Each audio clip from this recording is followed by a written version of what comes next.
हरे कृष्णा। क्या आपको पता है कि गुरु परंपरा क्या है? अगर नहीं पता तो आइए आज जान लेते हैं।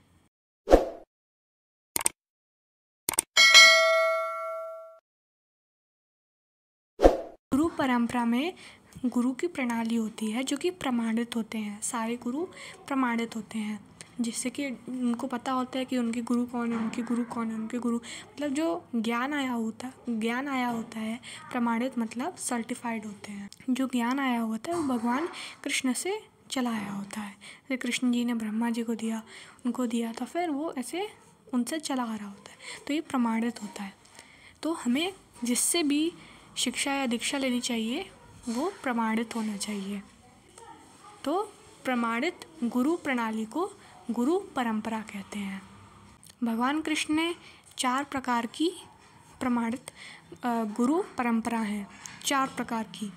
पहली है ब्रह्म माधव गौड़ी संप्रदाय, दूसरी है श्री संप्रदाय, तीसरी है कुमार संप्रदाय और चौथी है रुद्र संप्रदाय।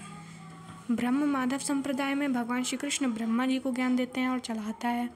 वैसे ही श्री संप्रदाय में भगवान कृष्ण लक्ष्मी जी को ज्ञान देते हैं और चला आ रहा है, जिसमें रामानुजाचार्य भी हैं।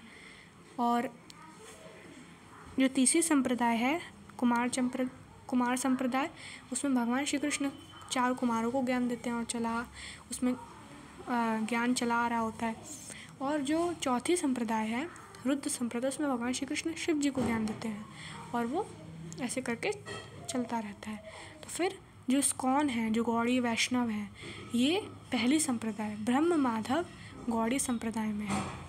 इस्कॉन गौड़ी संप्रदाय में आता है। आइए हम बताते हैं पूरी गुरु परंपरा का नाम। सबसे पहले कृष्ण जी ब्रह्मा जी को ज्ञान देते हैं, ब्रह्मा जी नारद जी को, नारद जी व्यासदेव जी माधव को, फिर पद्मनाभ को, फिर नरहरि को, फिर माधव को, फिर अक्षोभ्य को, फिर जया तीर्थ को, फिर ज्ञान सिंधु को, फिर दयानिधि को, फिर विद्यानिधि को, फिर राजेंद्र को, फिर जयाधर्म को, फिर पुरुषोत्तम को, फिर ब्राह्मण्य तीर्थ को, फिर व्यास तीर्थ को, फिर लक्ष्मीपति को, फिर माधवेंद्रपुरी को और फिर ईश्वरपुरी को। ईश्वरपुरी जो भगवान श्री चैतन्य महाप्रभु हैं उनको देते हैं। और फिर चैतन्य महाप्रभु रूप गोस्वामी सनातन गोस्वामी को, फिर रघुनाथ गोस्वामी और जीव गोस्वामी को, उसके बाद कृष्णदास को, फिर नरोत्तम ठाकुर को, फिर विश्वनाथ को और फिर जगन्नाथ दास बाबा जी महाराज को, फिर भक्तिविनोद ठाकुर महाराज को, फिर गौर किशोर दास बाबा जी महाराज को, फिर शीला भक्तिसिद्धांत सरस्वती ठाकुर महाराज को और फिर अभय चरणारविंद भक्तिवेदांत स्वामी प्रभुपाद। तो ये है ब्रह्म माधव संप्रदाय का गुरु परंपरा। आपने अपने ऑल्टर में गुरु परंपरा तो देखी होगी, जिसमें प्रभुपाद जी और अन्य गुरु बैठे हैं। आइए हम उनके बारे में जान लेते हैं।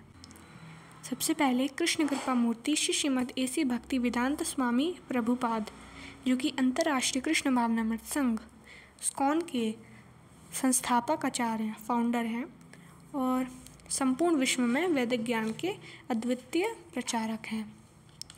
उनके गुरु शीला भक्ति सिद्धांत सरस्वती गोस्वामी महाराज हैं, जो कि प्रभुपाद जी के आध्यात्मिक गुरु हैं।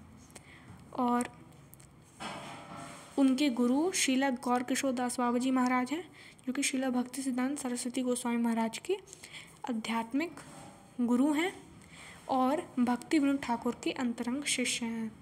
शीला भक्ति विनोद ठाकुर कृष्ण भावनामृत से संपूर्ण जगत को लाभान्वित कराने वाले कार्यक्रम के प्रणेता और उनके गुरु शीला जगन्नाथ दास बाबा जी महाराज शीला भक्ति विनोद ठाकुर के आध्यात्मिक गुरु हैं।